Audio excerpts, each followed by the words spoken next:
اس حملے میں جو قطر میں کیا گیا، بتایا جا رہا ہے کہ 6 افراد اس میں ہلاک ہوئے جن میں وہ شخصیات شامل نہیں تھیں جو لیڈ کر رہی تھیں ان مذاکرات کو، اور ان میں ٹاپ لیڈرشپ آف حماس تھی۔ حماس کی جانب سے یہ بتایا گیا ہے کہ ان کے جو لیڈرز ہیں وہ اس حملے میں بچ گئے ہیں۔ تو اب سوال یہ ہے کہ اگر اسرائیل قطر جیسے محفوظ اور مستحکم ملک پر حملہ کر سکتا ہے تو پھر تو کل کو سعودی عرب پہ حملہ ہو سکتا ہے، ترکی، ایران، یہاں تک کہ پاکستان بھی غیر محفوظ ہے۔ تو اسرائیل کو روکنا ناممکن ہے۔ تو سٹی صاحب سوال یہ اٹھتا ہے کہ واقعی اسرائیل کے ٹارگٹ وہی شخصیات تھیں جن کا نام لیا جا رہا ہے خلیل الحیہ، اگر وہی ٹارگٹ تھے تو وہ بچ کیسے گئے؟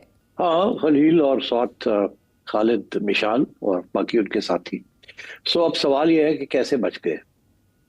آج میں انٹرنیشنل کامنٹری سن رہا تھا تو ایک بڑی انٹرسٹنگ اس میں خبر ملی، وہ یہ کہ حماس، حزب اللہ وغیرہ، یہ انہیں احساس ہے کہ دے آر ٹارگٹس، اور آپ نے دیکھا کہ پہلے بھی ایران کے اندر کس طریقے سے انہوں نے ایران کی لیڈرشپ جو تھی، ملٹری لیڈرشپ اور ریولوشنری گارڈز کی لیڈرشپ، اس کو ایلیمینیٹ کیسے کیا، اور ویسے بھی جب یہ ٹارگیٹڈ کلنگز کرتے ہیں تو کیسے کرتے ہیں۔ یہ لیڈرشپ کو بھی انہوں نے اپنے ایک اسٹینڈرڈ آپریٹنگ پروسیجرز بنائے ہوئے ہیں۔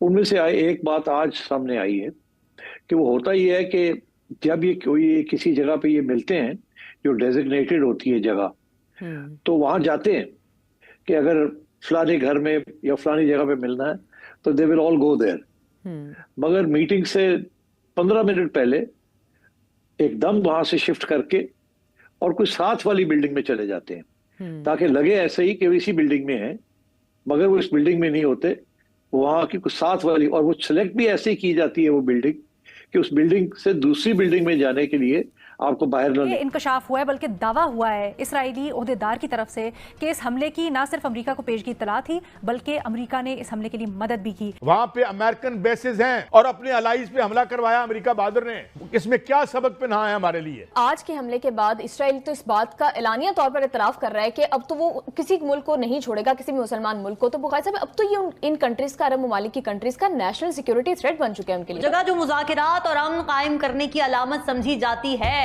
وہاں اسرائیل نے ایک ایسا حملہ کیا جس نے نہ صرف قطر بلکہ پوری دنیا کو ہلا کر رکھ دیا سے جاری ہے، اور اب دوحہ کا رخ کر لیا گیا اسرائیلی فورسز کی جانب سے۔ کیا سمجھتے ہیں؟ اور پھر وہ اس بات کا اعتراف کر رہے ہیں کہ امریکہ نے مدد فراہم کی ہے۔ اس سچویشن کو آپ کس طرف جاتا دیکھ رہے ہیں؟ نیتن یاہو کے ساتھ ساتھ ٹرمپ بھی اتنا ہی بڑا مجرم ہے جس نے یہ انسانیت سوز، یعنی جو جس کو کہتے ہیں نسل کشی کا جو عمل وہاں جاری رکھے ہوئے ہیں، اس میں امریکہ برابر کا شریک ہے۔ میں نے جب ایران پر حملہ کیا تھا اسرائیل نے تو کہا تھا کہ اب باقی ملک بھی اپنی خیر منائیں۔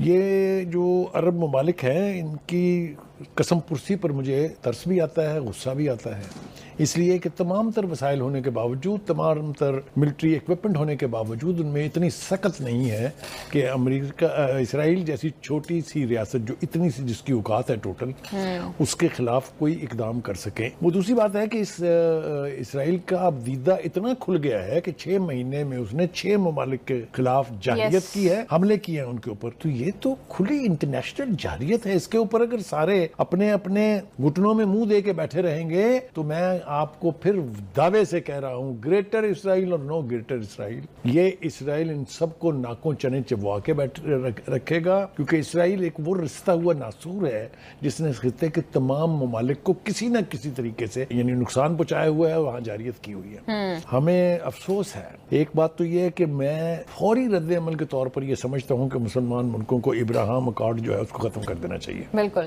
go to hell. This is an aggression. Yes. It has to be met like Iran did.